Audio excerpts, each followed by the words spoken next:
Okay, so what I'm going to show you next is called a satin stitch. The satin stitch is to make a big shape, right? And you fill it in. So my satin stitch could be a heart. It could be a circle. I made kind of a leaf or an eye shape, like an almond eye shape, like a human's eye.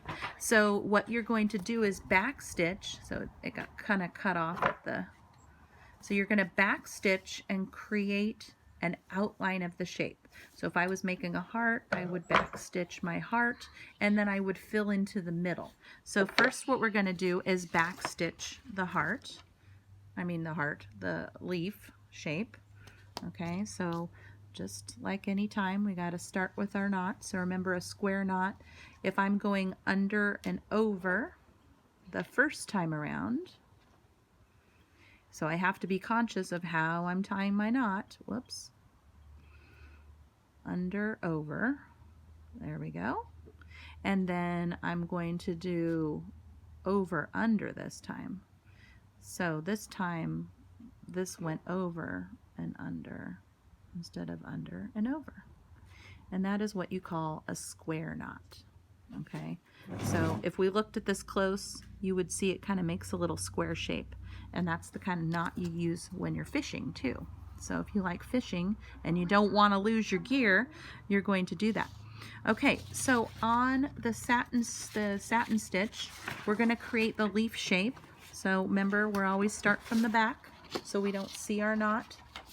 Okay, and we're going to back stitch. So I started at 1, didn't I? Okay, so I'm going to have to go down to 2. And then I'm going to skip to 3.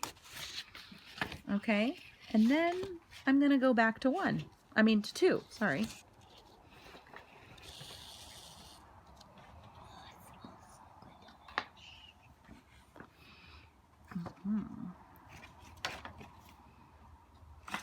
There we go. I had to rethread my needle. So I'm always skipping 1 ahead and then going 1 back. So I'm going to do the outline of my design. So remember, if I wanted to make a heart shape, I can use my chalk and I could draw a heart, and then I can sew the outline of a heart with a back stitch, and then I can fill in the middle. I could change color on my thread so that the outline was a different color than the middle, right? So just remember that the embroidery thread that I gave you a big spool of one color. Use that to practice with because you have the most of that color. What you'll want to do is save the colors for when they're really important, okay? Save the colors for your stuffed animal. Unless you have another supply of embroidery thread at home, right? I gave everybody a thing of white and a thing of black, a bright color, and then you have a spool of thread.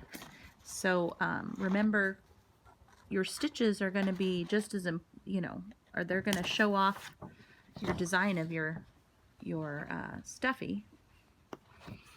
So we want to see your stitches, and so choose the colors for the thread that you think are going to look best.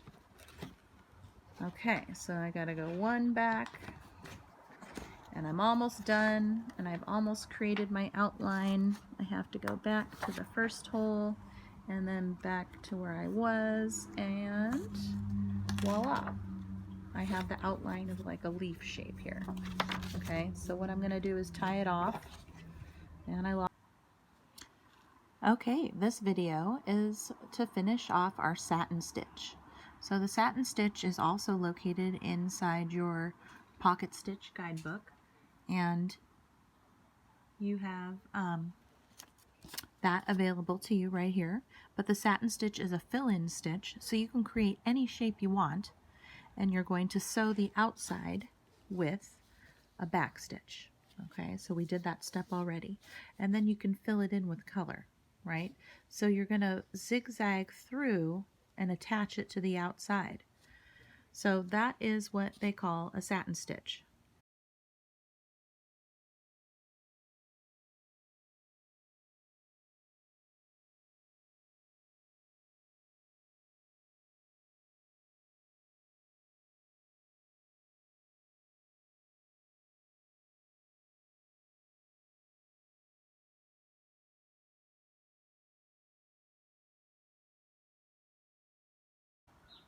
Okay, so that is how you do a satin stitch. So if you don't want to practice the leaf shape that I made, you're more than welcome to try creating a shape of your own and filling it in. So remember, you saw me run into problems with the bigger the shape, the longer the piece of string you're going to need, which also the longer the string makes for more problems while sewing, because you saw me get caught in a few tangles there, right? So you can make your shape smaller, but don't make it too small, and fill in the shape. So that was my example for satin stitch. You could also see too with sewing to paper, it's a little bit more difficult because if we were sewing to fabric, you wouldn't have those kind of problems with the tearing. So I could only put my holes so close together. So if I was doing this on fabric, I would try to get the to fill in the space and not have these white stripes here.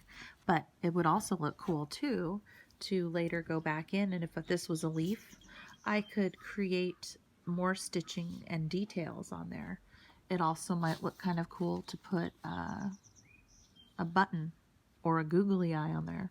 So you can think about what you would do with that.